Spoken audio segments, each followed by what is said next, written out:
Namaste, Jai Hind and welcome to yet another edition of Take 3. I'm Anand Narsimhan, with me Zakir Jacob and Rahul Shivshankar, and what we're going to talk about this time around is the language debate. Is there a Hindi imposition in NEP? Is there a delimitation threat for Tamil Nadu?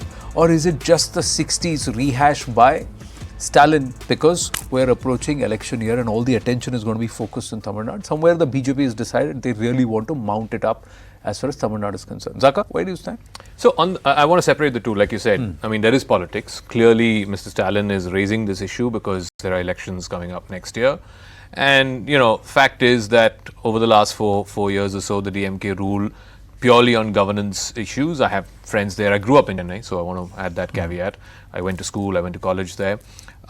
So purely, I mean, he's bringing this issue up now with one eye on the elections because it's an emotive issue. It's a very, very, very emotive issue. The pride in the language part, I think, is separate from the politics.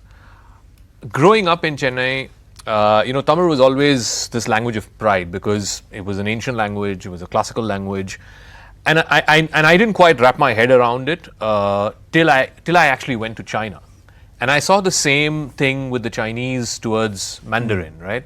Because they have it in their system, in their collective conscience, that this is an ancient language. This is one of the oldest languages in the world. This is, older as old as civilization. The same mentality is there around Tamil. So if you look at popular culture, for example, movies and songs and newspaper articles and so on and so forth, it was always reinforced. It was always reinforced in popular culture that Tamil goes all the way back to Sangam literature. Even before there was the written word anywhere else, there was a matter of pride around it.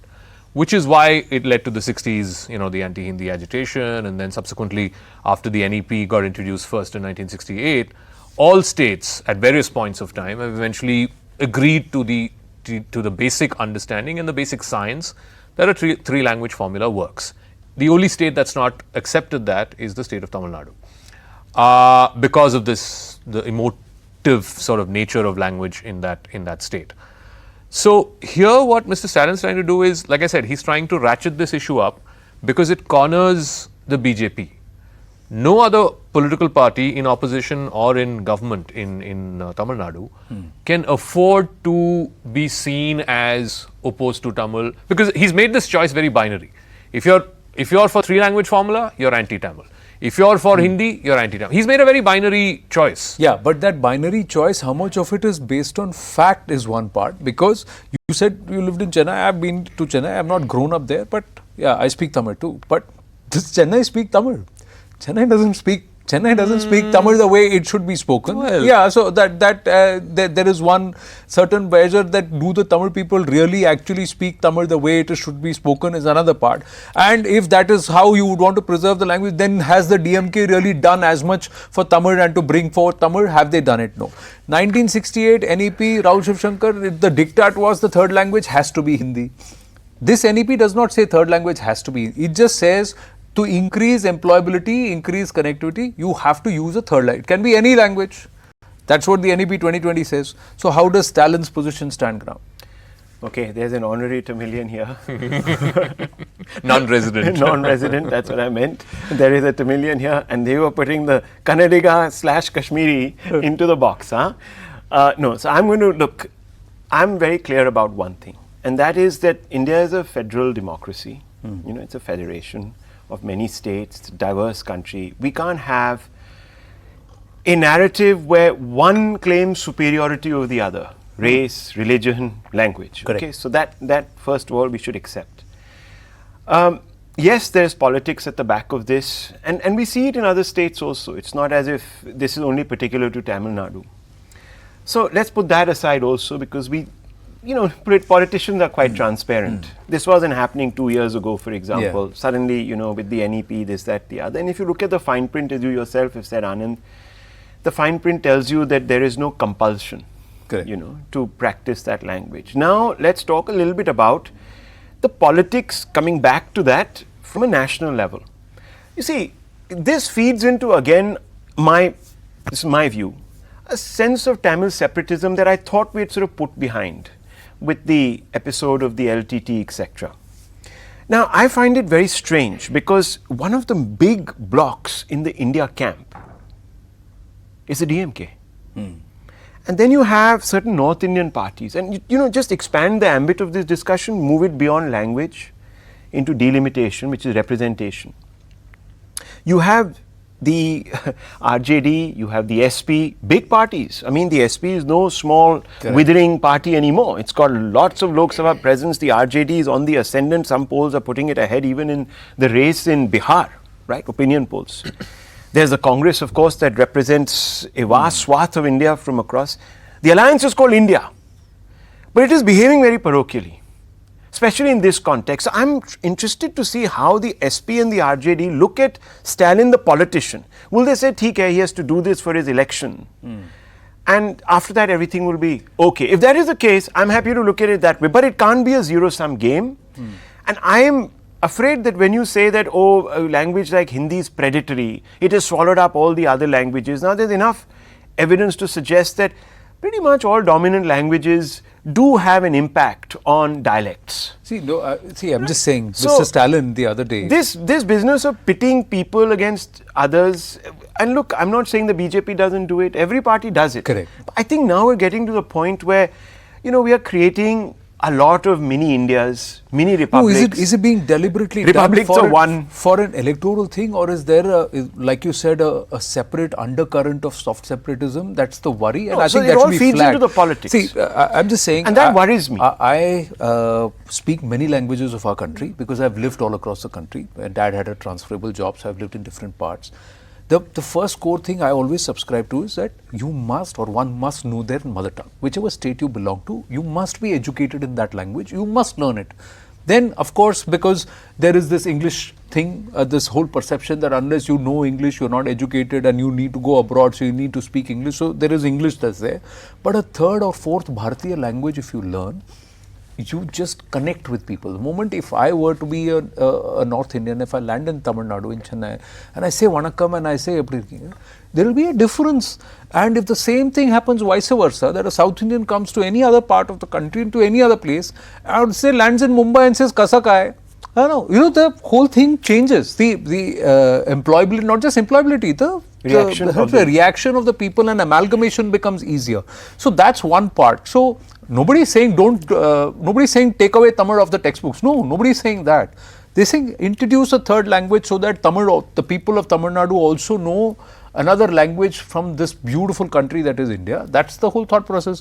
Why is he saying no to that is one question, especially when statistics, numbers show most of these DMK leaders have CBSE schools where Hindi is being taught. Yeah. The Hindi Sabha itself, which teaches Hindi, has got the highest number of subscribers and people wanting to learn. So then you are deliberately sowing these seeds. That's the question one is asking. One second. So both you and Anand, both of you use the word Tamil separatism. I don't think there is a question of separatism. You don't think that way? I don't think so at all, and I'll tell you why. But I mean it in, just a caveat quickly before someone gets upset. I meant it in a very different way. I said we are picking up the same threads of that today. You're saying that I'm different.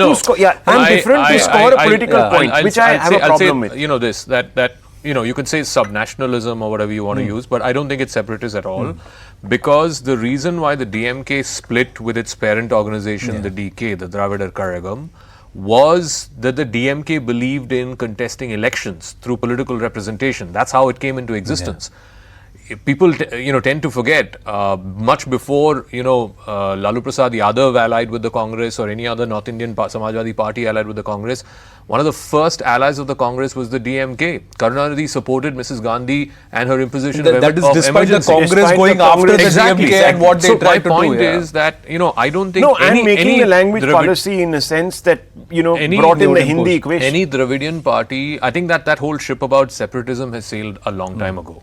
If you bring in this whole LTT business, I think the reason why major Dravidian parties in Tamil Nadu in the 70s and 80s backed Prabhakaran and backed the LTT was because it was that classical, here's the small guy taking on the big state kind of thing. And, you know, a lot of atrocities have happened on the Tamils of Sri Lanka. I mean, you cannot deny that. And it was, Stalin is net, also, there was a hang on, correct. Stalin's party is also garlanded some of the people who were Rajiv's killers who were released recently, as we know. Yeah, so gave him a platform. Now that became an issue in the north. Remember when? Yeah, but when certain, it is still not. When certain Hindu fundamentalists were released. It is still not stopped the alliance between the DMK and the Congress. So there is opportunism. So if Mr. Gandhi, who lost his father to the LTT, does not have a problem allying with a party which is garlanding his father's killers, why should you or I have a problem? That is precisely what I'm saying. This is a political game that is being played.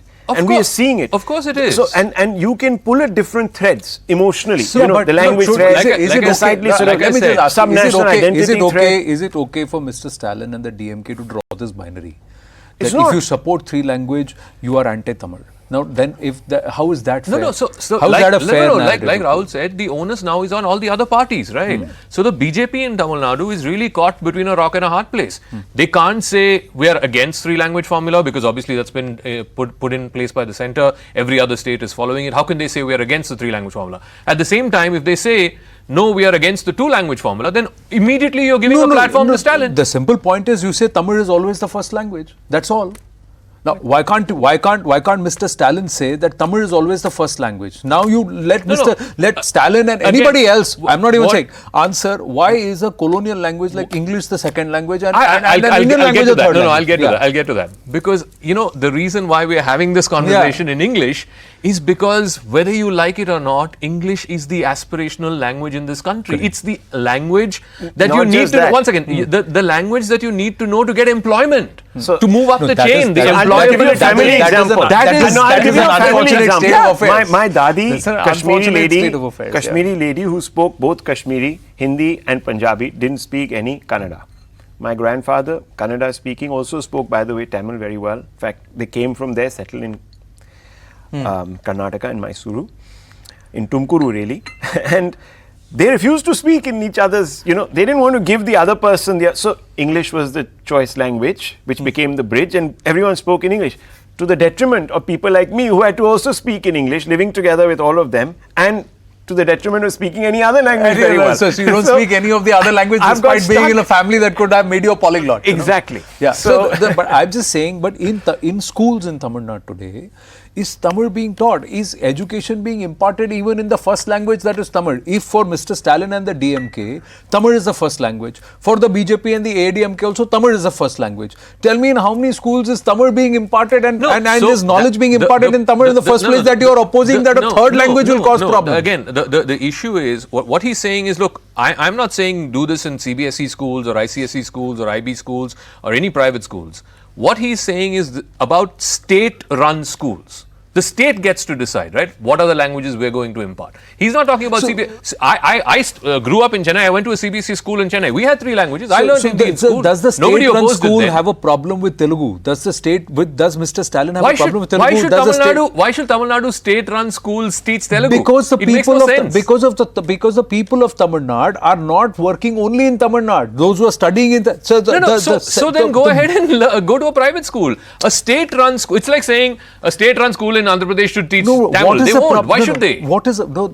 A state-run school in Andhra Pradesh has the option of teaching a third language, any of the Indian languages as per the NEP. Look, so a state-run school in Andhra Pradesh can decide to teach Kannada, can decide to teach Marathi, can decide to teach Odia. We're losing sight of the fine print of the Please tell me, Anand, you grew up in Mumbai. Yeah. Are you telling me Maharashtra state-run schools will teach Punjabi? They won't. They will teach Marathi. No, Maharashtra state run, that's the first language, my dear friend. What I'm saying is the first language is Marathi. The second language is English. The third language, you have an option.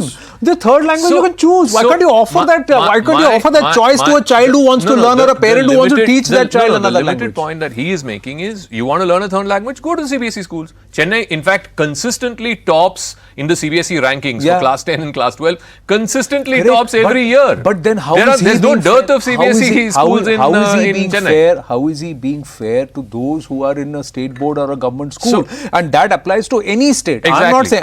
Exactly. And nowhere does the NEP, Zakir, nowhere does the NEP say it has got to be Hindi. But can I say so that's the politics. Can I that's just the make politics. I straight up agree. Point, please, a practical point. You see, a government school, usually people from lower stratas, from economically less privileged backgrounds would go there. That's what I meant, right? Now, who are these people? Especially if you give them the option of learning even Hindi. It's not compulsory. A lot of people who migrated from the north also work in the beautiful industrious south, right? Especially in Tamil Nadu, because it has so much industry.